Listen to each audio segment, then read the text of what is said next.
So my name's Christine Van Gyn. I'm currently the Ontario Director of the Canadian Taxpayers Federation. We work on issues of lower taxes, government waste, and accountability.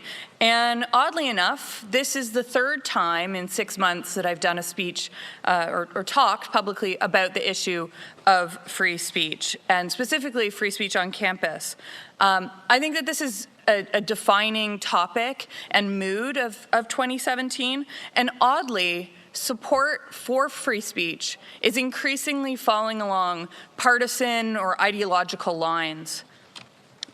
Now, CTF, we at the Canadian Taxpayers Federation, we deal exclusively with fiscal and economic issues, and you would think that that subject, government debt, generational debt, and balanced budgets, you would think that that's non-controversial, but not so on university campuses. Our student group, Generation Screwed, has been kicked off of campuses, had room space denied, and we were even told by one university student union that we may need to change our name, Generation Screwed, because screwed is oppressive. So while we may not have encountered the kind of blowback that some of the speakers today will have received from universities, it just goes to show you how little it takes to trigger university administrators and students on campuses, and just how restrictive and ham-fisted they can work, how they can act when restricting speech. So with that, I will introduce our speakers. Our first panelist is Gad Saad. He's the professor of marketing at Concordia University, Montreal, Canada. He's the holder of the Concordia University Research Chair in Evolutionary Behavioral Science and the Darwinian Consumption. Sorry. He is also quite well known for his popular YouTube channel, The Sad Truth, a channel that has garnered over 4 million views. Yeah. So everyone, please welcome Gad Saad. Our second panelist is, they're not sitting in the right order, but this is the order in which they will present. It's John Carpe on the far end. He's the president of the Justice Center for Constitutional Freedoms, an organization that he founded to defend the constitutional freedoms of Canadians through litigation and education. He has a BA in political science at Laval University in Quebec City and a law degree from the University of Calgary. So please welcome John Carpe. And our third panelist is Jordan Peterson, seated in the middle. He's a psychology professor at the University of Toronto and a clinical psychologist with two main areas of study: the psychology of belief, including religion, mythology, and political ideology, and the assessment and improvement of personality, including the prediction of creativity, academic, and industrial performance. So everyone, please welcome Jordan Peterson. And we're going to begin with remarks from Mr. Saad. Thank you very much. All right. So apparently a food restaurateur here in Ottawa caused me some food poisoning. So even the restaurateurs are trying to stifle my freedom of speech because I almost didn't make it to the session.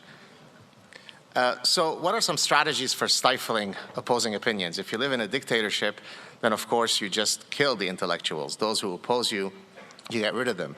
If you are unable to implement such a strategy, then you perhaps have some hate speech laws or some campus speech codes. And of course what flows from that is the third way to stifle people, is to create an environment that is sufficiently ominous that people engage in self-censorship. This picture right here is worth 1,000 words. It basically says we condemn freedom of speech that hurts other people's feelings. What I'm going to do for the rest of today's lecture is simply read to you first-person accounts of emails that I receive. I receive these, and they're innumerable how many I receive, where either students, professors, parents are writing to me to document the stuff that they are facing on campuses. And the best way to actually show you this is to just read a bunch of them. So bear with me as I actually go through about 7 or 8 of these. The clock, by the way, is not working, so I don't know how much time we have, but I'll assume we're okay. So here is student testimony example 1. I'm a 47-year-old white male who, because of an injury, made a choice to return to school. Sadly, it looks like my path through university is going to be interrupted. In the first year, to maintain full-time status, I'm forced to take another social justice, Black Lives Matter course. The challenge is students are not allowed to challenge or question the course content because that's considered disrespectful and may disrupt someone's safe space. I believe I'm a respectful student with good attendance and whose marks average in the mid-80s. That said, after a few weeks of the one-sided syllabus, I'm considering dropping out of the program and leaving school entirely. This leftist academic world is a little too much for me. Testimony 2.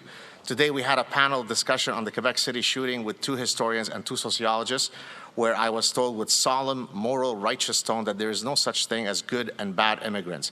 My heart was racing and my teeth were clenched, and grinding listening to this. Finally, despite my heart beating out of my chest, I asked the question, how do you, the panel, interpret Charlie Hebdo, the Danish cartoon, ISIS, Salman Rushdie, and the Bataclan shootings? The denial of individual responsibility and complete disregard for any value-based interpretation was off the table. I think I screwed myself because I'm pretty sure my professor is, let's say, quite suspicious of me now. Because this person aired his opinion, he knows that he's in trouble. I just feel really alone, but the thought of restoring strength, tolerance, and diversity of thought to the university really keeps me going. Today just really proved to me that I'm up against and how alone I am. What can I do? I'm reaching out to you in the hopes that the Godfather, that's yours truly, would be able to help direct my future research projects, since most professors and required courses I have to take seem to be run by social justice warriors feigning intellectualism. The reason I'm contacting you is because as an honors cognitive student, part of my requirements is to complete 12 credits worth of individual research. However, because of purely political reasons, I'm apparently a violent, misogynist, racist Trump supporter. I have not only lost my job at a prestigious behavioral neuroscience laboratory, I hid the identity at YYY, but my name has been removed from the publication on research I personally conducted, and the lead researcher told me that he would never work with me again. This is not North Korea. This is Canada, this is the US. Help. I'm a 4th-year student in a 5-year teaching program. I'll be heading to YYY next year for my 1 year of Teachers College. Only recently have I realized the radical left-wing messages embedded in virtually all of my classes, and I know that it will only get worse at the school in question. What can I do about this? How do I stand up for the truth without risking my career as an elementary school teacher? Thank you. Let's move on to some faculty. Those were all students. I very much appreciate your courage to fight the cancer that is taking over American academia. People like me feel cheated in their attempt to pursue a tenure track career. It only takes a glimpse to the job offerings that the Modern Language Association publishes each year to understand what is expected from recent graduates like me. It is political activism, and I refuse to mix that with my academic interests. I will save you my long stories of dealing and suffering career-wise from politically correct nonsense from the directions of feminism, gender ideology, trans extremism, and Islamophilia. I am trying to keep a lid on things for now, as my wife is a very promising academic but hasn't secured a position yet. I know that if I started voicing my thoughts and arguments on social media, she'd be completely shut out of the academy. If she does secure a tenure track spot, I'm off to the races, and you and others would see that I'm an ally to take notice of, seriously. I'm more than happy to transition out of philosophy at this point, which has become a virtue signaling competition. As a fellow professor who has been frustrated by the discourse within academia on issues such as political correctness, moral relativism, and social justice, I'd like to thank you for speaking up the way you have been from within academia. While my training and research is further removed from social issues than yours, I have nevertheless been frustrated by the conformism and groupthink I see and hear around me. I see otherwise very reasonable and capable people abandoning reason and cowing to the narrative of the regressive left on many social issues. These are all things which I would like to get involved in once the tenure decision is behind me, about 1 year to go. As upsetting as it is, one fears expressing unpopular social ideas prior to tenure. In the meantime, please keep fighting the good fight for freedom of speech and against thought policing and orthodoxy. Almost done. I won't read this whole one, but basically this person writes to me thanking me for my conversation with Sam Harris, agreeing with some of the issues that I raised regarding some, issues dealing with Islam. But then look at the bottom, he says, if you decide to mention this information in your videos, I would ask that you do so without mentioning my name. I do not have tenure yet. This is from this is the last testimony, and then I'll wrap up. This is from a parent of a high school student. I recently received an email from my son's school district that they are going to be screening a film called I'm Not Racist, Am I? As an in-school field trip at the end of January for high school students. I did some preliminary research on this, and I'm absolutely appalled at the content of the movie. Based on the descriptions, the trailer, and additional material surrounding it, it appears to be a feature-length film pushing the agendas of white privilege, institutional racism, and white people are the problem. It scares me beyond belief that they are attempting to force these ideas on developing minds. And now, of course, the usual request that they be anonymous. For reference, my son is a junior at XXX. I have included the original email as well as the PDF of the communication that was sent out. If it is something you feel should be shared with others, I only ask that you keep identifiable information for my son or myself out for our safety. This is not North Korea, for his safety. I'm sure you understand. So, to conclude, freedom of speech is everything. And I should know, I come from the Middle East. I escaped that which you don't want to have replicate here in Canada.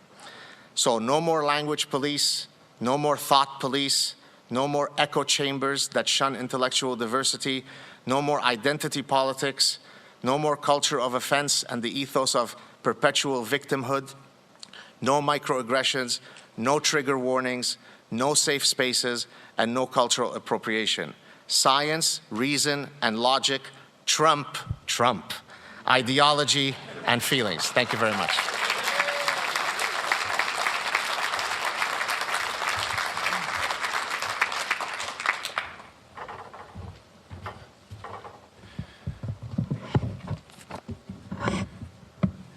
Is it okay to move this away? Please. Thank you very much. Good morning.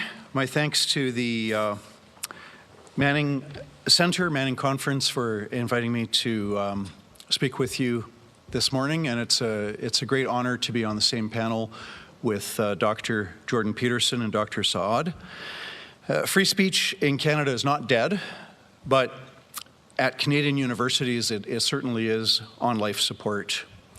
Each year, the Justice Centre releases the Campus Freedom Index, most recently with a new website, www.campusfreedomindex.ca, where you can very easily and quickly look up your own university and see what letter grade, A, B, C, D, F, has been assigned to your university or to your student union based on its policies, based on its practices. We're trying to follow Dr. Michael Walker's great dictum, if it matters, measure it. So annual Campus Freedom Index measures with objective criteria the state of free speech at over 60 Canadian universities. The situation on the whole, it's very bad. There are far more Fs handed out than there are A letter grades. And the Justice Centre has been involved with over 12 court actions against universities and student unions in 4 provinces. Fortunately, we have had some successes. A number of years ago, the University of Calgary took it upon itself to censor a small pro-life group on campus and threatened the students with trespassing charges and even with non-academic misconduct charges with penalties ranging up to expulsion if they continued to express their pro-life views on campus.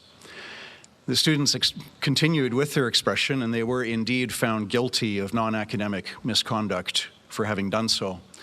Now, the penalty was not expulsion, it was a warning, but we took the university to court, and in 2014, in the case of Wilson versus University of Calgary, we got a court ruling setting aside the University of Calgary's decision to find the students guilty of non-academic misconduct.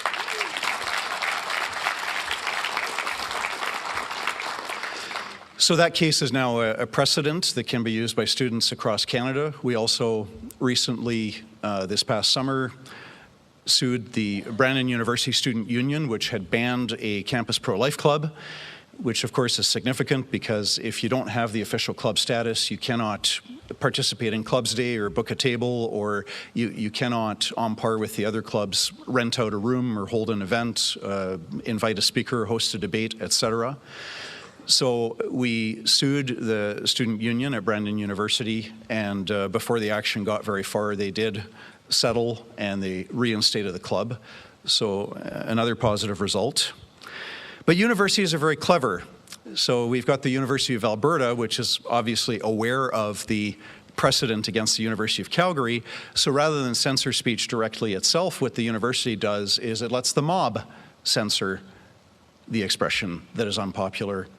So in 2015, the pro-life group put up a peaceful stationary display, and there was a huge mob of people came with sheets and towels and banners and megaphones and swarmed it and rendered it completely impossible to carry on any kind of civil conversation or dialogue or debate.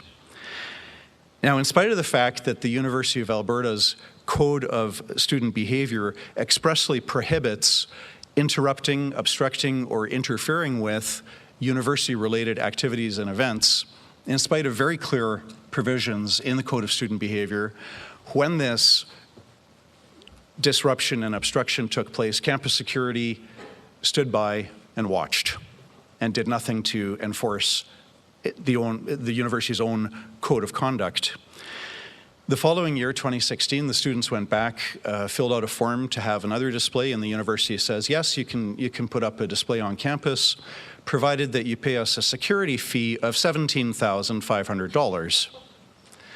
Now, of course, if it's the campus gay pride march, or if it's a feminist or socialist or Aboriginal or environmentalist expression, there's no security fees required for that. But if your opinion is unpopular or controversial, you're not allowed to express it on campus unless you pay a security fee of $17,500. So we're suing the University of Alberta, and the court in Edmonton is going to hear our case coming up in June, and it's going to be hugely, for better or for worse, you can't predict ahead of time if you'll win or lose, but this is going to have a huge impact on the rule of law, because the message that the University of Alberta is sending to its own students and to the whole world is that if you disagree with somebody else's opinion, you should shut them down and silence them, and that's the message. You know, and it's tempting, you know, for people who disagree with or perhaps despise or detest the pro-life viewpoint. It's tempting to, you know, kind of chuckle because, you know, this is being shut down. But it should be obvious to any thinking person, if this is the condoned trend, that's going to cut in all directions, and it's not going to be too long before you're going to see all kinds of views, and eventually even left-wing views. They're going to get shut down by mobs if this is not fought immediately and urgently. What to do about the situation? I've got 5 recommendations. Firstly, exercise your free expression rights. Freedom is like a muscle. If you don't exercise your muscles, they atrophy and wither and become weak and useless. Conversely, if you exercise your muscles, they stay strong and get even stronger. So exercise your free expression rights. Do not be intimidated by the name calling. We've all heard it: racist, sexist, homophobic, transphobic, Islamophobic, et cetera, et cetera. If you self-censor, you are giving ground to the enemies of freedom. And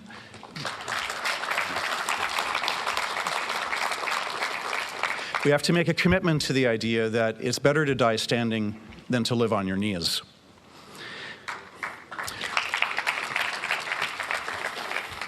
Second point, come to the defense of others whose freedoms are threatened. Makes a huge difference, especially if it's somebody that you disagree with. The Justice Center takes, we take no position on it. We're not pro-choice, we're not pro-life, but we're pro-free speech. So we take no position on abortion. As it turns out, most of our clients on university campuses are pro-life groups. We're also acting for the Men's Issues Awareness Society, which is suing the Students' Union at Ryerson University. I'm sad to say that in most of these cases, when a pro-life group is getting censored by the university or by the student union, in most cases, they get no help from the campus Christian clubs, they get no help from the campus Jewish, campus Muslim, campus conservative clubs, and they're there all alone. You can make a huge difference if you see somebody else being silenced or treated unfairly when you speak up. It's especially powerful if you say, I don't agree with their viewpoint at all, but they have a right to speak their opinions in a peaceful fashion on campus, and what you're doing with your censorship is wrong, and that's very powerful. So we need to do more of that, is speak up for others who are being persecuted. Thirdly, sign our petition, no taxpayer funding for universities that censor. It's high time that universities were stopped from perpetrating a fraud on taxpayers, which they do by going to the general public and to the politicians and saying, we believe in academic inquiry, we believe in freedom of speech, we believe in frank, honest debate as a tool for reaching truth. And they get $13 billion per year from taxpayers, most of it from provincial governments. And then they take the $13 billion and turn around, and they don't even honor their own mission and mandate. And that can be stopped by legislation provincially. Provinces simply have to amend the legislation and say, universities are not getting money unless they uphold free expression on campus. So please sign the petition. There's copies at our Justice Center booth, and there's also copies in the back of the room. Fourth point, support the groups that are defending the free society.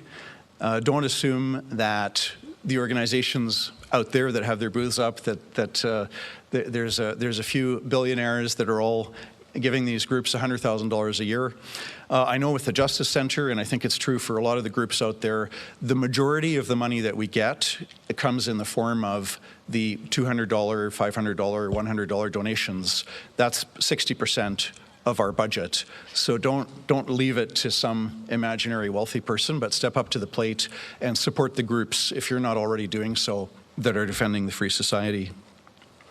Last but not least, when you yourself are in a situation where your fundamental freedoms are being violated, whether it's your freedom of expression, your freedom of conscience and religion, your freedom of association, stand your ground, do not be intimidated. This is really where the war is fought. Freedom is lost when people cave in and capitulate on fundamental points of principle when they shouldn't. And I said earlier, it's a great honor to be on the same panel with Dr. Jordan Peterson. If more Canadians showed the courage and fortitude that he is demonstrating on a daily basis in the face of adversity, we'd be a lot better country. Thank you.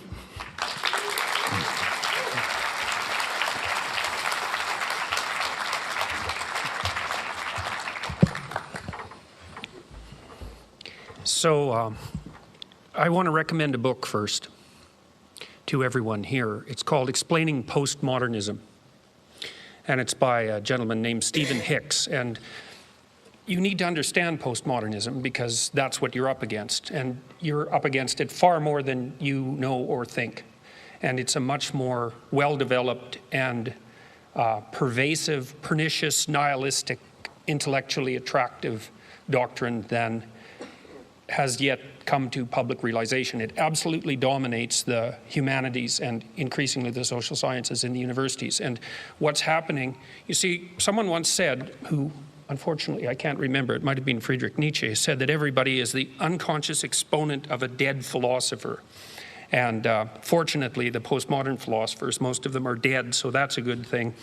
But that doesn't mean that their words aren't continually being spoken by people who are following in their wake, let's say. And it's not like any given person is absolutely possessed, say, by the spirit of postmodernism, because often they're not educated enough to know all the details about what it is that has them in their grip.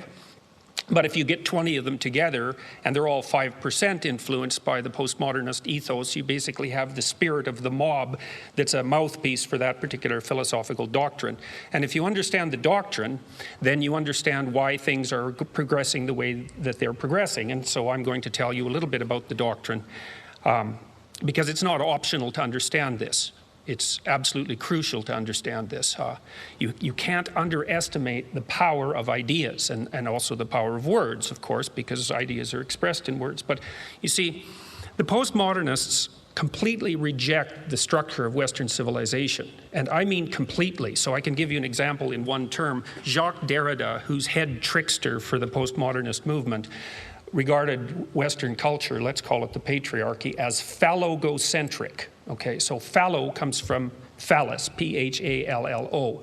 And so that's the insistence that what you see in Western culture is the consequence of a male-dominated, oppressive, self-serving society. And we might say, well, you know, societies do tend to be self-serving and people in power do tend to act in their best interests, but a tendency is not an absolute, and that's one of the things that needs to be considered continually. There are no shortage of flaws in the manner in which we've structured our society. And compared to any hypothetical utopia, it's an absolutely dismal wreck. But compared to the rest of the world and the plight of other societies throughout the history of mankind, we're doing pretty damn well, and we should be happy to be living in the society that we're living in. So, the first thing that you might want to note about postmodernism is that it doesn't have a shred of gratitude. And there's something pathologically wrong with a person who doesn't have any gratitude, especially when they live in what so far is the best of all possible worlds.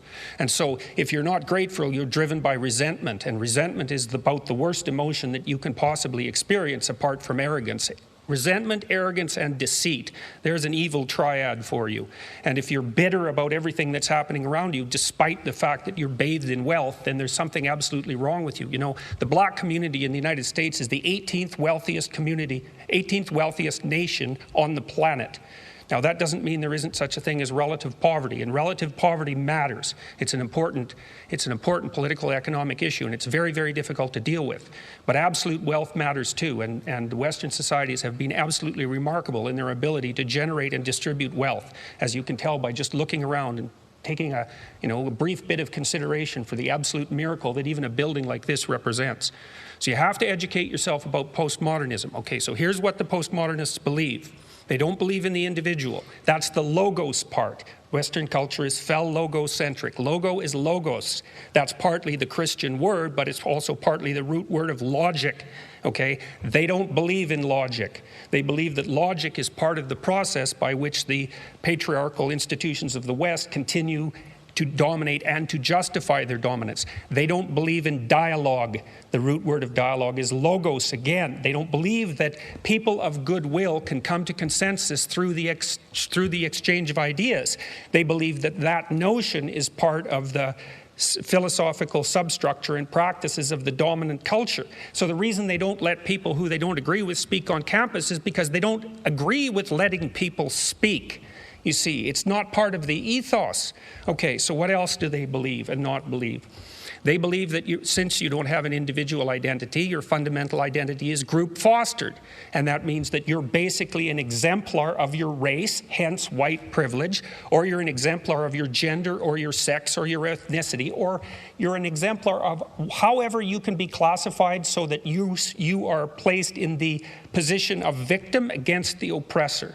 Because that's the game, and it's a post-Marxist sleight of hand, right? The old Marxist notion was that the world was a battleground between the bourgeoisie and the proletariat, and that failed to have any philosophical or ethical standing. That argument after the working class actually saw its standard of living massively elevated as a consequence of Western corporate democracy, Western free enterprise democracy.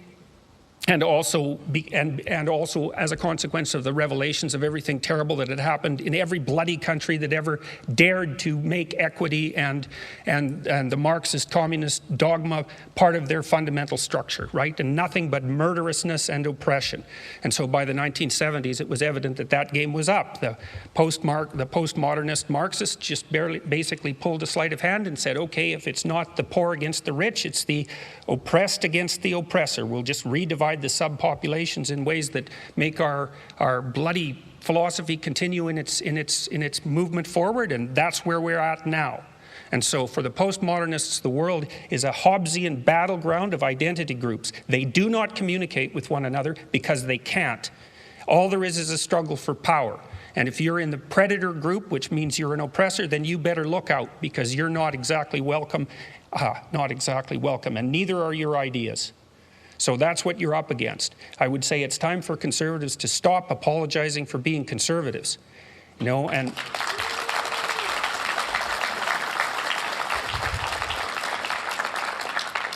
you don't apologize to these people. That's a big mistake. Apology, they read apology as an admission of guilt. You don't apologize and you don't back down. You young people that are out there who are university students, you need to take over the student unions. You need to take them back, because they're absolute snake pits, and they have been since the 1990s.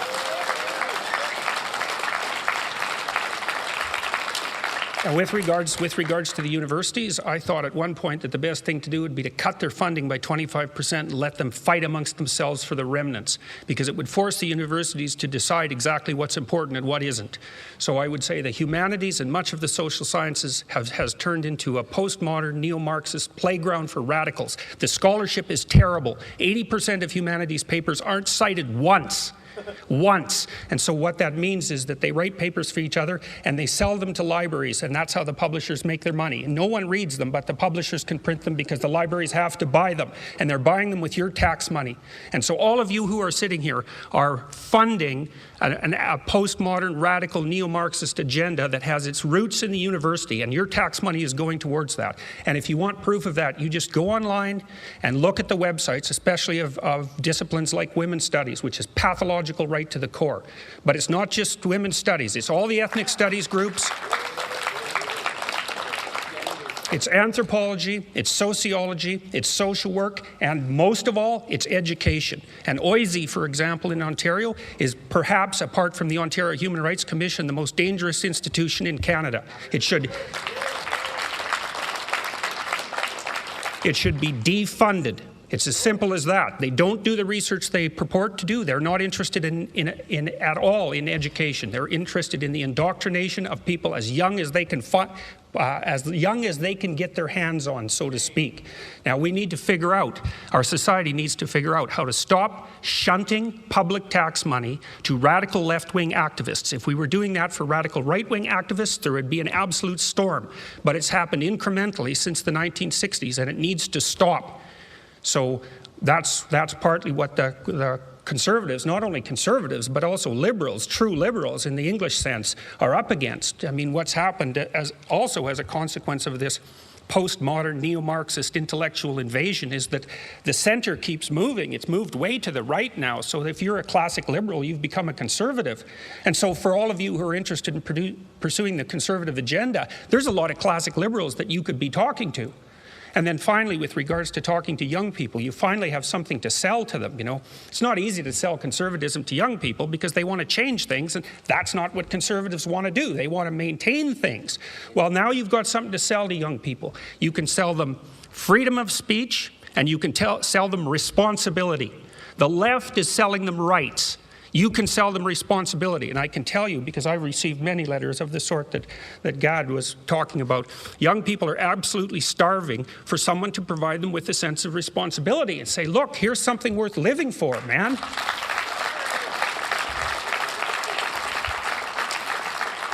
You know, you can find meaning in life with freedom, but freedom is a chaotic sort of meaning, right? And freedom isn't the sort of thing that makes people happy. It's the sort of thing that makes people troubled, because freedom expands your series of choices, and that makes you nervous and uncertain. So, but responsibility is another, not to say that that's a bad thing, it's a good thing, but it requires that you shoulder the responsibility of the freedom. But responsibility per se is what gives your life meaning, genuine meaning in the face of suffering.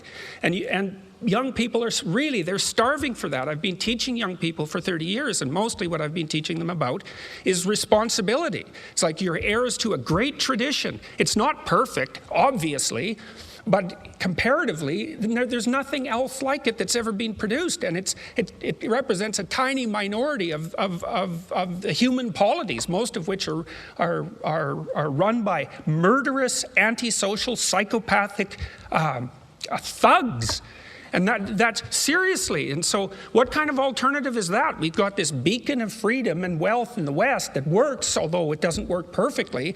And one of the responsibilities of young people is to find out what's at the core of that, the great core of that, the paramount importance of the individual and the divinity of speech. Man, that's something to sell. It's what our whole culture is predicated on. All right, well, I should stop there. So thank you very much for the invitation.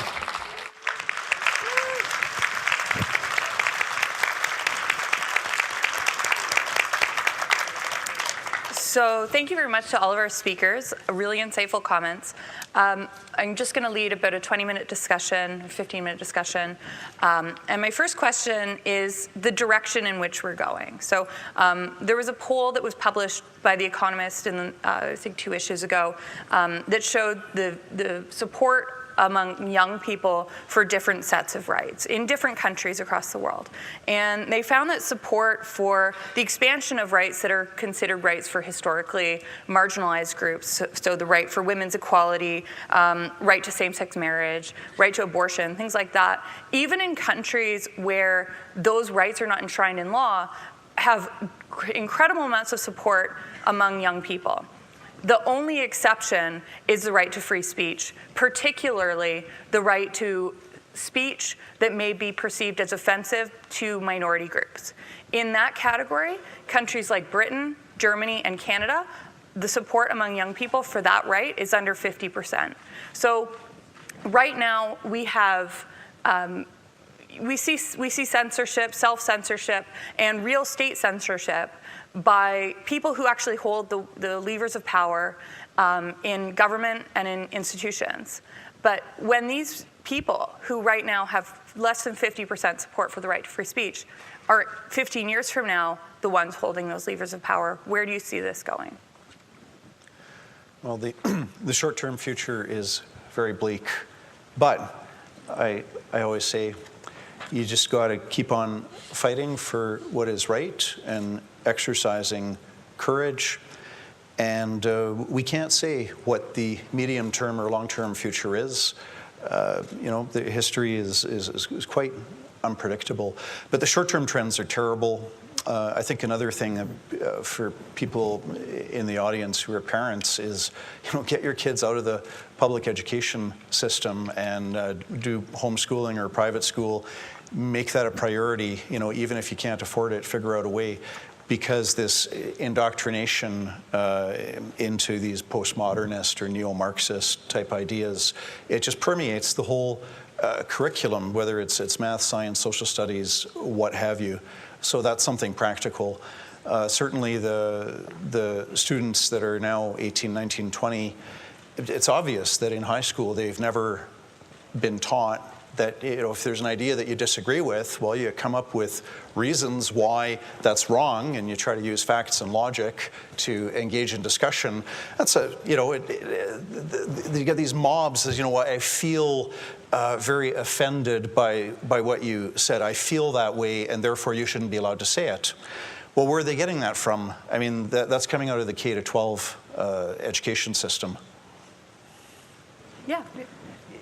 One of the things that I try to do is to convince both colleagues and students and anybody who's willing to listen to participate in the trench warfare of ideas. Many people feel as though they don't have the necessary platform, the necessary testicular fortitude to actually battle.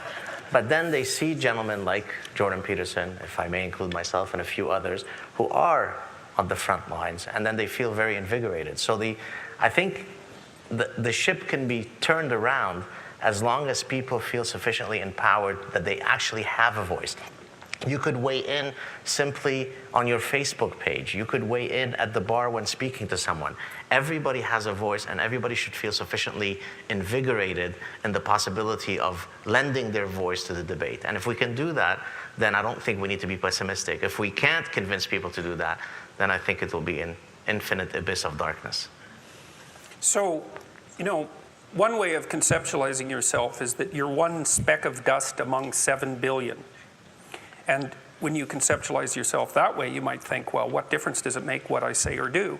And that's actually quite convenient for you, because if it doesn't matter what you say or do, then you don't have any responsibility and you can do whatever you want. The price you pay for that is a bit of nihilism, but if you don't have to shoulder any responsibility, that's a small price to pay. That's the underground motivation for nihilism. But the other way of looking at it, and this is actually the accurate way of looking at it, is that you're in a network. You're a node in a network, and so you can do a little bit of arithmetic very rapidly and just figure out how powerful you are. You know 1,000 people. You're going to know more than that over the course of your life, but let's say 1,000 for the sake of argument for now. They know 1,000 people. That means that you're one person away from 1,000,000 people and 2 persons away from 1,000,000,000 people. And you're the center of that network. And now the way networks work is that information propagates in a networked manner. So don't underestimate the power of your speech. Now, you know, Western culture is phallogocentric. Let's say it. Okay, so we'll say, yeah, that's just fine. That's exactly what it is. It's predicated on the idea of the logos, that the logos is the sacred element of Western culture. And what does that mean? It means that your capacity for speech is divine. It's the thing that generates order from chaos and then sometimes turns pathological order into chaos when it has to. Don't underestimate the power of truth. There's nothing more powerful. Now, in order to speak what you might regard as the truth, you have to let go of the outcome. You have to think, all right, I'm going to say what I think, stupid as I am, biased as I am, ignorant as I am. I'm going to state what I think as clearly as I can, and I'm going to live with the consequences no matter what they are. Now, the reason you think that, that's an element of faith. The idea is that nothing brings a better world into being than the stated truth. Now, you might have to pay a price for that, but that's fine. You're going to pay a price for every bloody thing you do and everything you don't do. You don't get to choose to not pay a price. You get to choose which poison you're going to take. That's it. So if you're going to stand up for something, stand up for your truth. It'll shape you, because people will respond and object and tell you why you're a fool and a biased moron and why you're ignorant. And then if you listen to them, you'll be just that much less like that the next time you say something. And if you do that for 5 years, you'll be so damn tough and articulate and able to communicate and withstand pressure that you won't even recognize yourself. And then you'll be a force to contend with. And you don't get to wait until, because I get letters like Gad Saad gets all the time too, from faculty members in particular, and they say, well, you know, when I get tenure, it's like, then they think, well, when I'm an associate professor, and then they think, well, when I'm a full professor. It's like, if you're a professor already, you're like the most protected person in the history of the planet, you know, and you need, well, okay, but one of the things that indicates is that it's almost impossible to provide people with enough protection so that they feel safe to speak. Okay, so we'll address that directly. It is not safe to speak, and it never will be. But the thing you got to keep in mind is that it's even less safe not to speak. Right? It's a balance of risks. It's like you want to pay the price for being who you are and stating your mode of being in the world, or do you want to pay the price for being a bloody serf, one that's enslaved him or herself? Well, that's a major price, man. That thing unfolds over decades, and you'll just be a miserable worm at the end of about 20 years of that, right? No self-respect, no power, no ability to voice your opinions, nothing left but resentment because everyone's against you, because of course you've never stood up for yourself. It's like, say what you think carefully, pay attention to your words. The price is, it's a price you want to pay if you are willing to believe that truth is the cornerstone of society. And in the most real sense, if you're willing to take that leap, then tell the truth and see what happens. And nothing better could possibly happen to you. There'll be ups and downs, and there'll be pushback, and there'll be controversy and all of that, but it doesn't matter. The truth is what makes the world, the truth is what redeems the world from hell, and that's the truth. And we saw plenty of hell over the last 100 years, you know, and we haven't learned a bloody thing from it. It's like, wake up, tell the truth, or at least don't lie. That's a start. And you got to understand that's a risk. But I have one more brief thing to say about that. So, you know, I said what I had to say back in September, and I'm sure that I could have done it better, and many people have told me how I could have done it better, although it didn't mean they would actually do it, but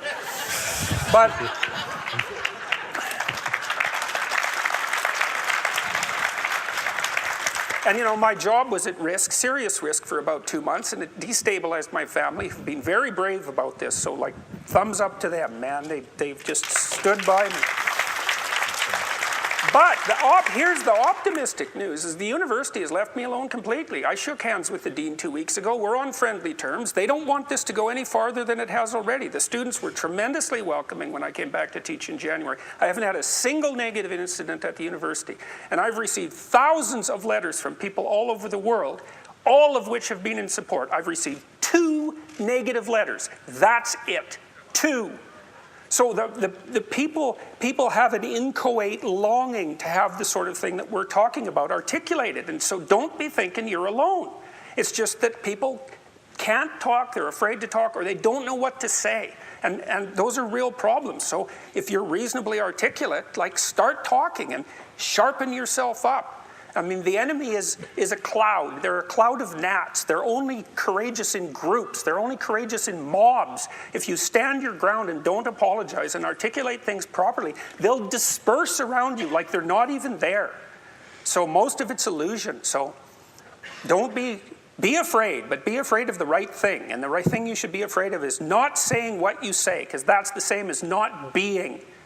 And here you are, suffering away. You might as well be at the same time. At least then there's something to you. So.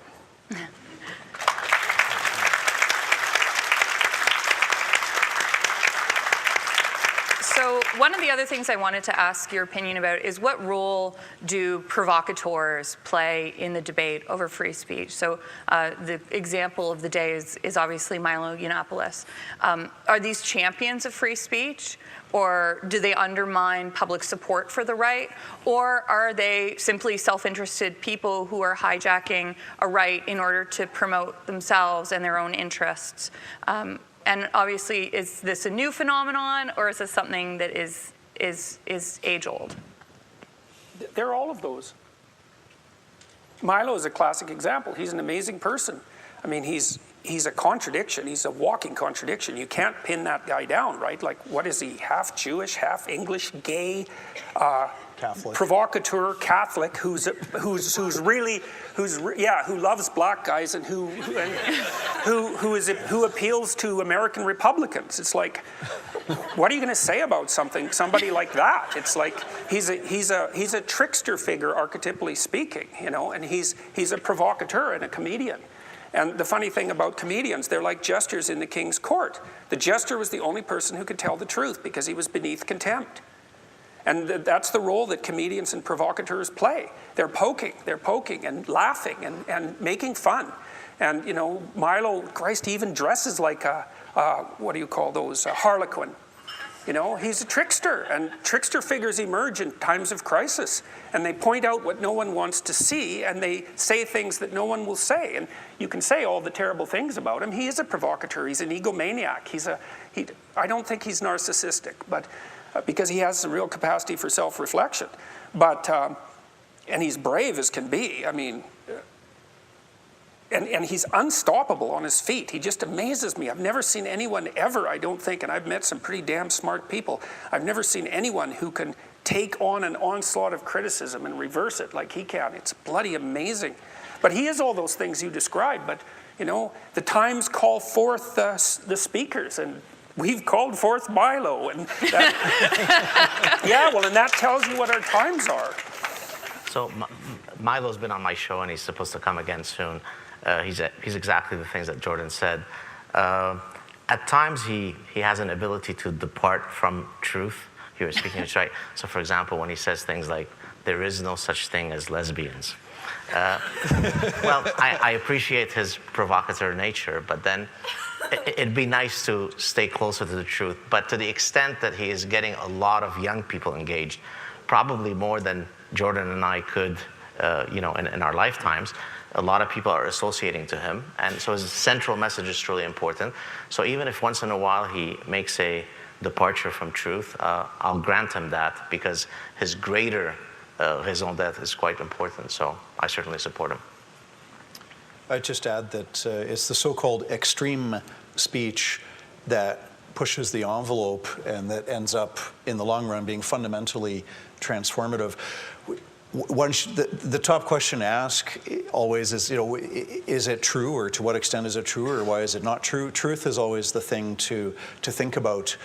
We should never be concerned with whether something is, quote, extreme or not, because that changes from year to year, from decade to decade. I mean, you think, in 1969, it would have been extreme to advocate for gay marriage. That would have been an extreme position with less than 1% support. And today, in many quarters, it's considered extreme to say that gay marriage is a bad thing. So extremism changes from year to year, decade to decade, month to month. And it should never be a criteria for your speech. Is it extreme or not? That's not the right question. The question, is it true or false? Is it right or wrong? Those are the questions to ask. Okay. Really quickly, one final question.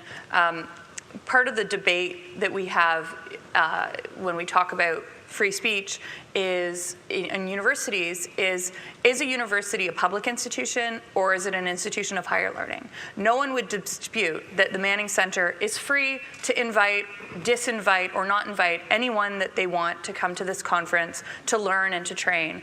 But because universities are recipients of large amounts of tax dollars, are they more of a public institution that is required to provide a bigger forum for free speech? And where do you draw that line when organizations that receive large amounts of charitable tax benefits are freer to disinvite or not invite or not host? You don't have to give a platform to someone whose speech you disagree with, but when do you, when you're the recipient of public monies? Well, I think in the current context, with the universities receiving $13 billion a year from taxpayers, in that particular context, I think that they don't have the right to behave as, say, a private institution like Trinity Western University, which gets no government funding. That's very different. If Trinity Western University said we're going to ban the expression of atheism or Islam on campus, and say, well, it's a private institution, as long as they're upfront about that when you go there, you know that pro-Islamic or pro-atheist speech is outlawed, and you still choose to go to that university. But ironically, what I've heard from people currently and in the past that are attending Trinity is they do have Muslims and atheists and gay people there, and it is a healthy, vigorous intellectual climate. But in response to the question, if you're a private institution, you can invite or not invite, you can do whatever you want. But for the universities, because they're holding themselves out as supposedly in favor of academic inquiry and free expression, they should be required to honor that commitment that they've made to taxpayers.